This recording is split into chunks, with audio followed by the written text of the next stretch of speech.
Hello students, I am Dinesh Gupta. Today I will tell you about the some important questions of plants and human welfare. Plants and human welfare का part 2 है. Part first previous video पर हो चुका है. इसका पहला question है, an important oil seed crop of India is. India की important seed crop, oil seed crop कौन सी है? रोज है, क्राइजेंथेमम, मैरीगोल्ड या फिर सनफ्लावर? तो इसका राइट आंसर आपके माइंड में आ गया होगा, सनफ्लावर है इसका. सनफ्लावर यहाँ पर इसका राइट आंसर है. तो सनफ्लावर का बॉटेनिकल नेम क्या होता है? Helianthus anus. और फैमिली कौन सी होगी? कंपोजिटी फैमिली होगी इसकी. इसको ये इम्पॉर्टेंट ऑयल सीड क्रॉप इसलिए है क्योंकि इसमें लगभग हाफ ऑयल मिलता है. मतलब लगभग 40 से 50%, 40 से 50% ऑयल इससे निकलता है, इसके सीड से. इसलिए इम्पॉर्टेंट ऑयल सीड क्रॉप है. और सबसे खास बात इसकी है कि ये हार्ट पेशेंट के लिए बेस्ट होता है. ये ऑयल जो होता है वो हार्ट पेशेंट के लिए, मतलब हृदय के रोगी के लिए ये यूज़फुल होता है. तो देखिए, इसका हमने साइंटिफिक नाम बताया हेलियंथस एनस. एच से स्टार्ट होता है, एच से हेलियंथस एनस और एच से हार्ट पेशेंट के लिए यूज़फुल. तो इसको यहाँ से रिलेट करके आप याद कर लेना. नेक्स्ट क्वेश्चन है, Shakti, Ratan and Protina are 3 important lysine rich varieties. मतलब ये लाइसिन रिच वेराइटीज जो हैं 3 इंपॉर्टेंट, ये किन से प्राप्त होती हैं? राइस से हैं कि पल्सेस से हैं कि व्हीट से हैं कि मेज से हैं? तो ये मेज की इंपॉर्टेंट वेराइटीज हैं जो लाइसिन रिच होती हैं.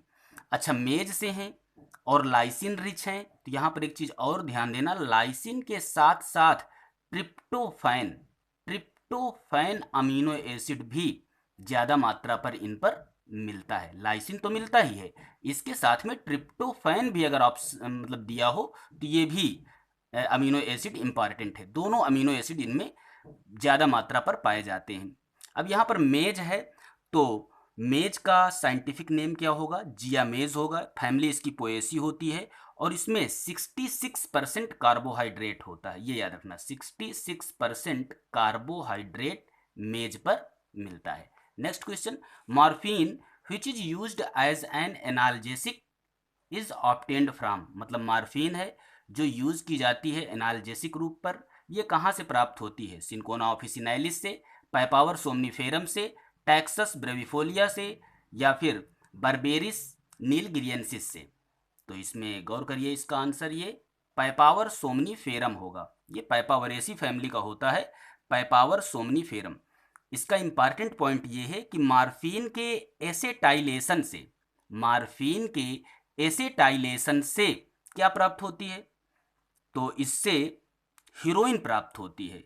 हेरोइन पीछे हमने वीडियो पर बताया है, मॉर्फिन के एसेटाइलेशन से हेरोइन प्राप्त होती है. तो ये याद रखना. नेक्स्ट है, पाइपेन इज ऑब्टेन्ड फ्रॉम. पाइपेन किससे प्राप्त होता है?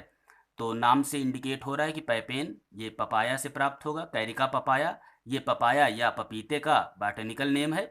कैरिकेसी फैमिली का होता है पपाया. और इसकी खास बात है कि पपाया जो है वो यूनिसेक्सुअल होता है, एक लिंगी होता है. मेल एंड फीमेल इसमें अलग अलग होते हैं. अच्छा, पैपेन है क्या? तो पैपेन ये एक एंजाइम है जो प्रोटीन का डाइजेशन करता है. Next, the botanical name of soybean is. Soybean का बोटेनिकल नेम कौन सा होगा? कजेनस कजान, ग्लाइसिन मैक्स, ग्लाइसाइराइजा ग्लैब्रा या एब्रस प्रीकैटोरियस? तो इनमें से चयन कीजिए कौन सा होगा. तो इसका राइट आंसर है ग्लाइसिन मैक्स. ग्लाइसिन मैक्स ये सोयाबीन का बोटेनिकल नेम होता है. अच्छा, ग्लाइसिन मैक्स ये किस फैमिली की होगी? तो ये पैपिलियोनेसी फैमिली की होती है. और यहाँ पर खास बात ये है कि सोयाबीन में प्रोटीन कंटेंट ज़्यादा होगा, कार्बोहाइड्रेट कंटेंट कम होता है. फिर सुनिए, प्रोटीन कंटेंट सोयाबीन में ज़्यादा होता है और कार्बोहाइड्रेट कम होता है.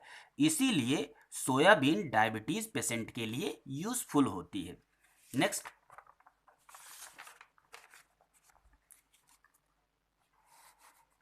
plants like Aegle marmelos Osmium sanctum and Ficus religiosa are group of plants designated as, मतलब ये ईगल मार्मेलोस जिसे हम बेल कहते हैं, बेल, ऑसिमम सैंक्टम जिसे तुलसी कहते हैं, तुलसी, फाइकस रिलीजियोसा जिसे हम पीपल कहते हैं।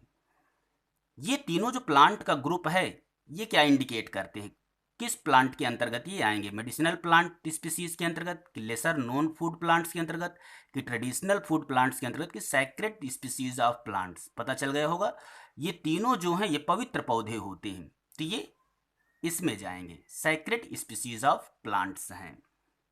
नेक्स्ट है botanical name of gram is, gram का बोटेनिकल नेम कौन सा होता है? सीसर एरिएटनम, फैसियोलस ऑरियस, लैबलैब परपुरियस या डॉलिकस?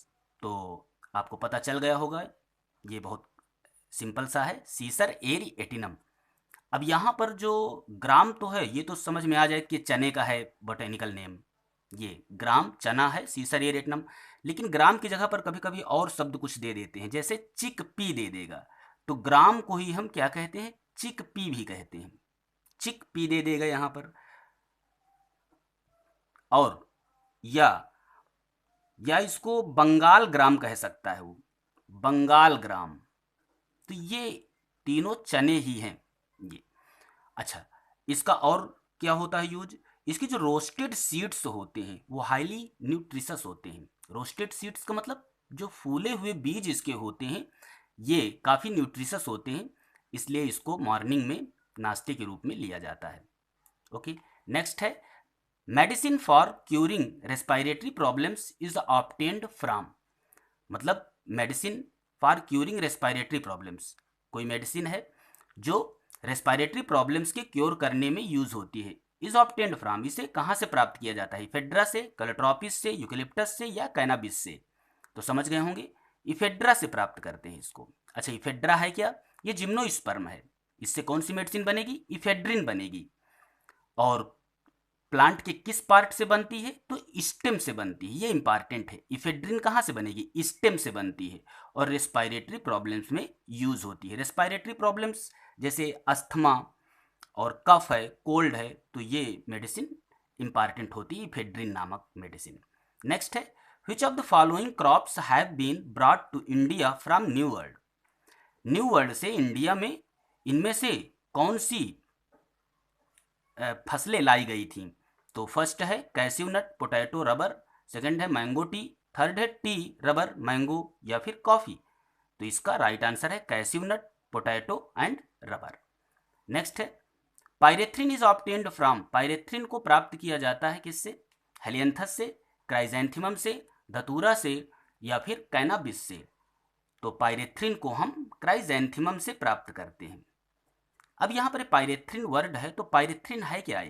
ये पायरेथ्रिन जो है ये ऑर्गेनिक कंपाउंड है, पेस्टिसाइड्स के रूप में ये यूज होता है। पायरेथ्रिन किस में यूज होगा? पेस्टिसाइड या इंसेक्टिसाइड में यूज होता है, तो इसको याद रखना।